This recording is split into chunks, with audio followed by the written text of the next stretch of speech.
I have spent my entire career studying teachers' knowledge.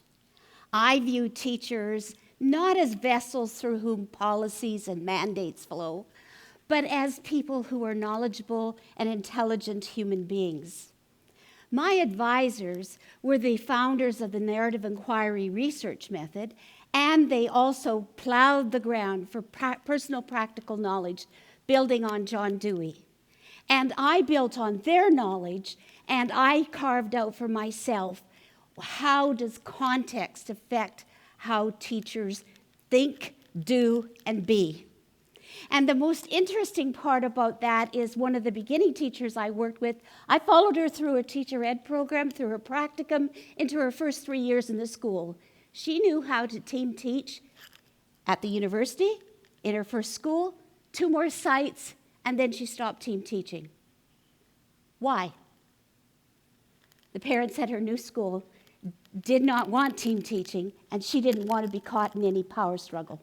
And so that's where I found out the degree to which context affects how teachers can be. Then I moved to Houston, and I was involved in the Greater Houston Annenberg Challenge, and I was the in-house researcher for 5 schools, and I was the evaluator for a 6th school. And during that time, I realized I needed to do something different than I did with the beginning teacher. So the beginning teachers was the school and the context. This time I added on, what are people's stories of school reform, and what are the stories of community, because I knew community needed to be included.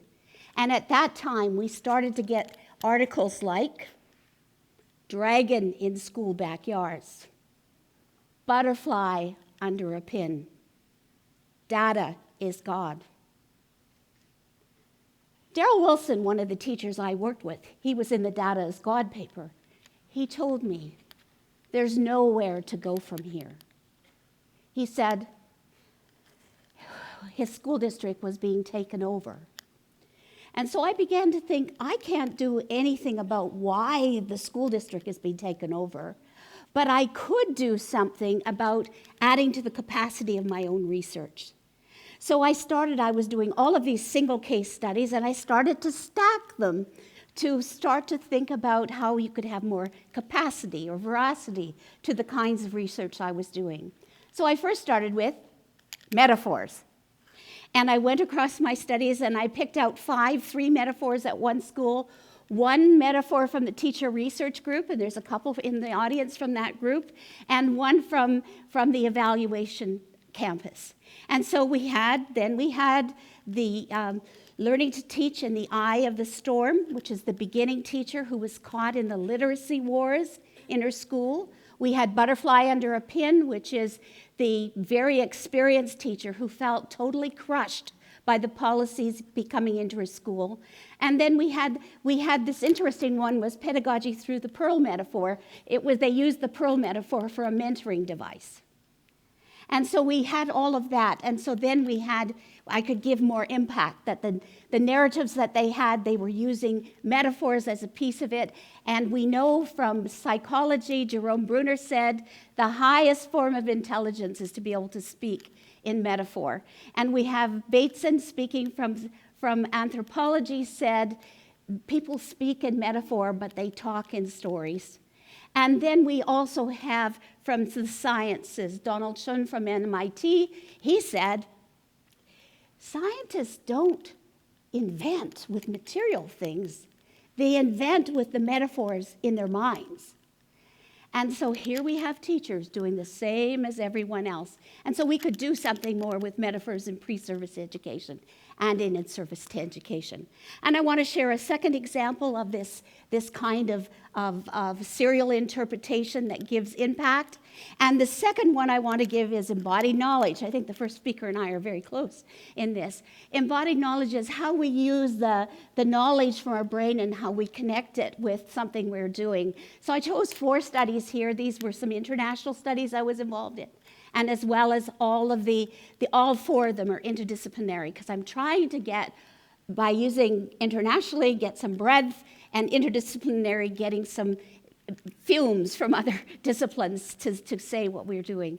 And so what I found was in the Asia Study Abroad trip, our pre-service teachers, what were they doing? They were using cameras, and they were using their cell phones to take photographs to extend what their mind knew. When I went into Korea, I was involved in a Korea-US comparative study in physical education. All of those students in both countries were using equipment as extensions of their body. And then as we move on to the computer science work that I was doing, this was sponsored by NSF. What we had here was the use of devices and computers as extensions of the body. And then finally, in the STEM teacher ed program, what did we have? We had all of the lab equipment as well as devices. And so we can see that these narratives can carry the metaphors that are the containers for people's knowledge. And also we see embodied knowledge as being absolutely significant to how people learn. Oliver Sacks in neurology said there's just a very fine line between the mind and the body. And whatever we can do to cultivate that line is in good use for the human beings. And so to close, I would like to turn to a quote from Oliver Sacks, which I just love, as you might imagine. He said, "The texts we use as researchers change. The theories, they become obsolete." But he said, narratives. Narratives never grow old. They always remain fresh, and then they can be used and reused as we see it. Thank you.